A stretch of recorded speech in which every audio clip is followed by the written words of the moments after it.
The combination of my grief and the fact that I was also dealing with a lot of other typical adolescent stresses was probably the trigger for a long, difficult period of depression. This lasted for most of my teenage years. I also experienced a couple of negative and damaging relationships, the effects of which had severe repercussions on my mental health, resulting in self-harm, anxiety, and finally, disassociation. It wasn't an easy ride, but with hindsight, I didn't make things easy for myself. My negativity and jealousy were through the roof, I was unkind and confused and didn't really give much thought to anyone else. No wonder I was so unhappy. This period lasted longer than I care to mention, but things did improve. There was no simple fix that stimulated my recovery. It took a long time and a lot of help from many angels. As things did begin to improve, in 2014, I created my first YouTube video, Kylie Jenner Makeup Tutorial. As you can see, my content has changed direction slightly. I started going out more and began to try to find a purpose. Obviously, life still had its ups and downs after that, but I continued to get better. The challenging aspects of my life, such as relationships, got easier to deal with. I felt as though I had the ability to get through negative times, which I hadn't had before. There was one day in particular that changed everything for me. I was browsing in a second-hand bookshop in Norwich when I came across Living Wicca by Scott Cunningham.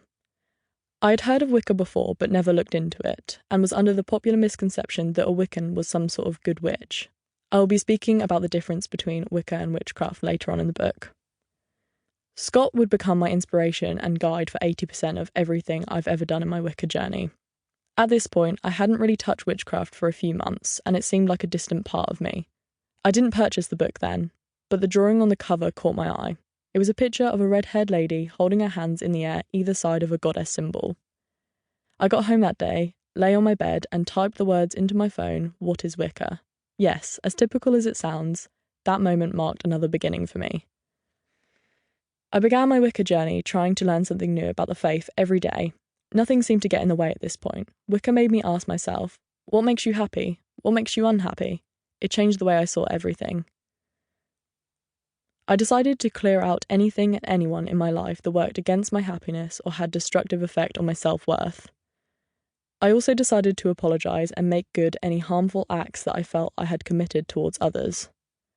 I stopped tweeting about people, using negative force to fight my unhappiness, stopped speaking behind people's backs, stopped using social media as a platform to validate myself, and instead started trying to be myself. Wicca soon became something I wanted to dedicate my life to. It has brought me many benefits. I learned acceptance, kindness, and self-love. Therapy made a significant contribution to supporting my mental health, but learning about Wicca and dedicating my life to the faith helped me to see the amazing potential and compassion that surrounds us. I started my journey as an eclectic, solitary Wiccan when I was 17, and I honestly feel that from that day everything improved. My friendships, my relationships, my morals, my creativity, and my mental health. My faith helped me to accept things. Even in difficult times, I still feel at one with the universe. About a year later, I performed my ceremony of self-dedication to Wicca. Before you ask, I was very fortunate in that my parents had no problems with what I was doing. In fact, I think my mother was happy that my interests were in something that benefited my attitude and my health. Wicca felt like it was mine at that time. I didn't know anyone else who was a Wiccan. I kept it all to myself for a long while. It felt so personal, and I think that this allowed me to develop a strong bond with the faith. My YouTube channel was slowly flourishing, with the number of my followers beginning to rise, and one day I decided to mention in a video that I practiced something called Wicca. The response that I got was overwhelming. Literally thousands of people asking me to talk about the faith online and to help educate them and learn alongside them. I made my first Enchanted Endeavours episode, a series on my channel which is still running 2 years later. The first episode was about crystals, and a whole new part of my journey began. I was now in communication with a worldwide community of Wiccans with whom I continue to share a mutual educational journey. I have had so many fascinating conversations about Wicca because of this, including with one particular practitioner who has over 30 years' experience and has helped me open my eyes to new elements and not just stick with one path. It was after this conversation that I realised I'd never stop learning about Wicca, and that just made me want to work harder, which is what I'm doing still. I think that one of the most important things I ever did in Wicca was make mistakes. Mistakes help you grow, far more than your successes do.